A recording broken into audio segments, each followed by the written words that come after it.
Welcome back to book club. We are jumping back into chapter 6, part 2, building indicators from the ground up, and reading basic bars and how to pounce on opportunities. So we left off on paying heed to bar series, and so we'll start right there. Okay. Paying heed to bar series. Okay, usually a series of higher highs with higher lows, or a series of lower lows with lower highs, does mean that a trend is emerging, even if the close doesn't yet confirm. Higher highs imply higher closes, aren't far behind as the logical outcome. Just as lower closes are the eventual logical outcome of a series of lower lows, market players start wondering why other traders are taking the price to new highs or lows. What do they know that you don't? New highs and lows arouse emotions. A sufficiently large number of new highs triggers greed. Better buy now so that you don't miss out, even if you don't know why the new high is occurring. Alternatively, new lows scare just enough traders that they will sell their positions even in the absence of any new fresh news that would justify it. Sometimes you get higher closes without getting a preponderance of higher highs. Pay attention anyway, because new highs may start to appear. These new highs may happen solely because so many people are aware of the meaning of up days and down days. In other words, so many people look at technical indicators, and a series of up days or down days is a basic indicator that they anticipate higher highs or lower lows. By acting on that expectation, buying or selling ahead of the actual appearance of a higher high or lower low, they make it happen. You'll observe this type of self-fulfilling prophecy often in technical analysis. If it's not already provided, turn on the feature in your charting software that graphically differentiates between up days and down days, white or green for up and black or red for down. Obviously, that might not be consistent with whatever exchange you're using. And whatever their interface looks like. It takes no practice to see where a trend is interrupted by bars that don't qualify. Knowing when bar reading doesn't work. All right, this is probably pretty important. Some price series are unreadable. You can't figure out what the market is thinking because the market is changing its mind several times a day from day to day. Figure 6-4 is such a chart. The series of gray up days is a minor uptrend, and the following series of black down days is a minor downtrend. But then things fall apart. You see higher highs followed by lower lows and no consistency in the placement of the close, up day or down day. What do you do in a case like this? Nothing. At least not anything based on interpretation of the bars. When bars are messy, as in figure 6-4, the probability of picking the right direction up or down is very low. You'd just be guessing, and although you have to accept imperfection and a certain amount of ambiguity in the bar chart analysis, the whole purpose of technical analysis is to obtain a higher probability of making the right decision. Guessing defeats the purpose. Okay, framing your bars. In this chapter, I talk about the price bar as a daily bar. In practice, looking at data in different time frames is useful when you're facing a trading decision. You can zoom out to a higher time frame, such as weekly, or zoom into a shorter time frame, hourly. Price bars are fractal, meaning you can't tell by looking at a chart what time frame the bars represent. If it's not labeled, a chart of 15-minute price bars can't be distinguished from a chart showing daily bars. The bar components look the same, and traders attribute the same supply-demand assumptions to them. No matter what time frame you select, everything in this book, including the following sections, about the price bar and its components is valid. Using daily data. Most traders start with the daily price bar. Daily data is widely available and free or cheap. Daily data is the standard because 1, most of the commentary in newspapers and on websites and TV refers to daily bars. It's the base case. Number 2, embracing daily price bars puts you on the same page with the majority of people in the market. Number 3, even people who use intraday data, such as hourly bars, also look at the daily price bars. The technical analysis writers are sensitive to the increased use of intraday data, and today usually speak of periods rather than days. Changing the vocabulary has the unfortunate effect of making some technical analysis writing sound pompous, but it's more accurate. Zooming out to a higher time frame. You can display prices in a weekly or monthly format. Mutual fund bars containing all the components are available only weekly. Quarterly and annual charts are seen less often. We're going to pronounce that the universality, assuming that's correct, of standard bar notation isn't hard to understand. After all, a week has an opening price, the first trade on Monday morning, and a closing price, the last trade on Friday afternoon, with a high and a low somewhere in between. The weekly close is a summary of the sentiment of the majority of the market participants for the week, just as the daily closing price summarizes sentiment for the day. You can often see trends and patterns over longer time frames that are hard to detect on a daily chart. When you look at charts, make the habit of toggling the chart from a daily time frame to the weekly and monthly time frames to see whether anything pops out at you. In addition, you can use, say, a weekly chart to confirm a new trend that you discover on a daily chart. Zooming into a shorter time frame. Many traders today track and trade prices on shorter time intervals, like the 60-minute bar. They use a shorter time frame to study price developments and imagine the supply-demand dynamics behind them as news comes out, and to make trading decisions as preset targets get met. Websites, broker platforms, and TV channels like CNBC and Bloomberg offer rolling hourly prices. For example, if you have a trading rule that says buy when the price rises above the previous high and also above the 20-period moving average, it's useful to spot that target being met when it's met. It's kind of weird.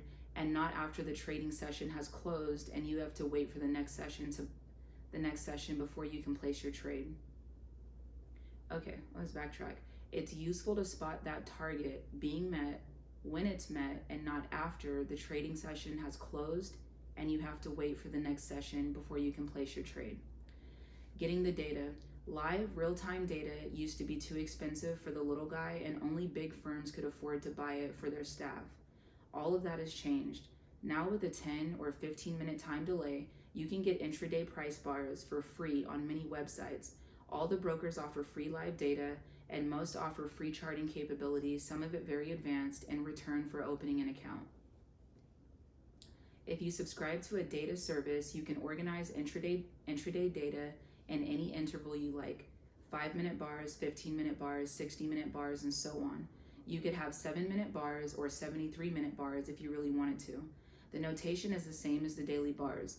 The opening price is the price of the first trade during that period, and the closing price is the last trade done during the period, and so on. You can also see tick bars, a somewhat weird way of looking at prices in which a bar is created every 20 or 50 ticks, no matter how much time it takes, because each tick represents a true trade. You're incorporating volume in the representation of the bar. I don't cover tick charts in this book, but if you do, if you come to like and excel at bar reading, you should explore tick charting. Okay, choosing an interval. If you start using intraday price bars, how do you select the interval? Experts are reluctant to give advice on this point. In equities, many traders look at only hourly chart. In foreign exchange, traders often use bars covering 240 minutes, 4 hours, a tidy way of keeping track in a 24-hour market as it travels around the globe. The only logical way to select an interval is to treat it like shopping for a new pair of jeans. Try them all on your favorite security and see how they look. If an hourly chart looks noisy to you, go up a notch to 2 hours. Selecting the interval to use in displaying bars is subjective. Remember, bar reading is a visual art. Other times you may prefer to look at what everyone else is looking at on the principle that following the crowd is usually the right way to forecast. You want an interval that accurately represents activity and the security and suits your needs at the same time. If you're trading an equity that has trading volume of only 10,000 shares during the day, and all of that is done in 5 trades, spacing your bars at 3-minute or 15-minute intervals is silly. Your result would be a chart that is mostly blank, and every trade looks like it gapped from the one before. Don't sabotage your analysis by selecting a time frame that's out of sync with the normal flow of trading in the selected security.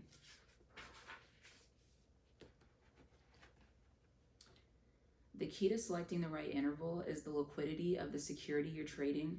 Liquidity refers to existing and potential volume, not only the players on the field, but also the bench players waiting around for their chance at bat, meaning a price that pleases them and triggers a trade, with an opposing bench of sellers willing to throw balls until somebody takes a swing. A liquid security has lots of buyers and sellers, with some of them active at all times, including market makers who are required to post a bid offer at all times. Liquidity results in real trades that are measured as volume. A security with only one or two interested parties isn't liquid, as you may have discovered if you ever tried to sell a thinly traded penny stock. When markets freeze up, as the interbank money market did during the 2008-09 financial crisis, it means no trades are getting executed, and that in turn has a domino effect on many other activities. Applying bar reading in real time.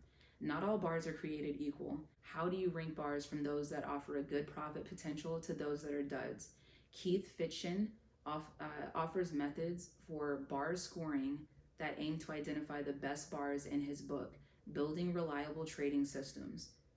Techniques include fancy processes like finding how far the close varies above or below the standard deviation of the past X number of bars.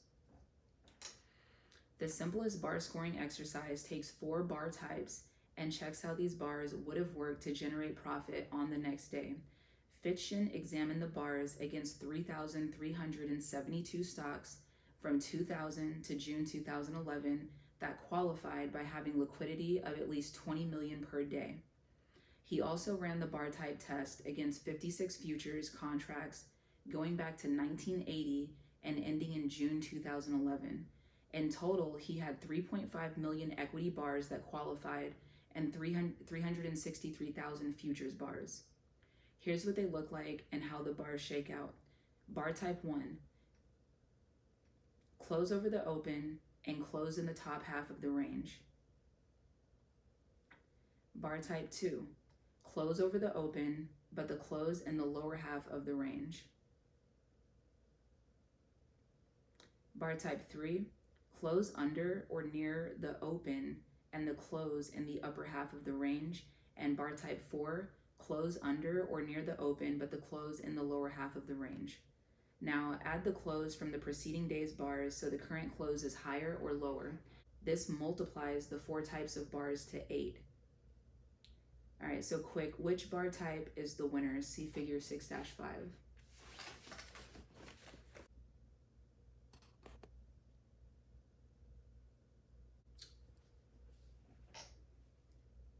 Okay, you might think that bar type 1 would be the winner. The close on the second day is higher than the close on the first day, and it's in the top half of the bar. But for both equities and futures, bar 1 isn't the winner. And to complicate matters, equities have a different winner than futures. In equities, the winner is bar type 4, which returned 0.1045%, or roughly $5 on a starting stake of $5,000, by the close the next day. It has a higher high and higher close, but the close is in the lower half of the bar and below the open. In futures, the winner is bar type 7, returning $18.63 from tomorrow's open to tomorrow's close. The dollar gain is higher than the equities because contract sizes are bigger than the $5,000 assumed for equities. If you assume an average contract size of $20,000, the return is 0.09%, roughly comparable to the return on equities.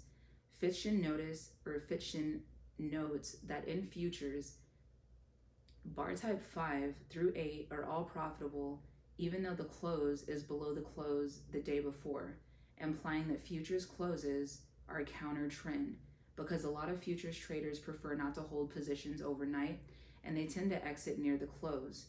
He also says 3 of the 4 bar types that close up on the day go down the next day, which means bar reading in futures is trickier than in equities.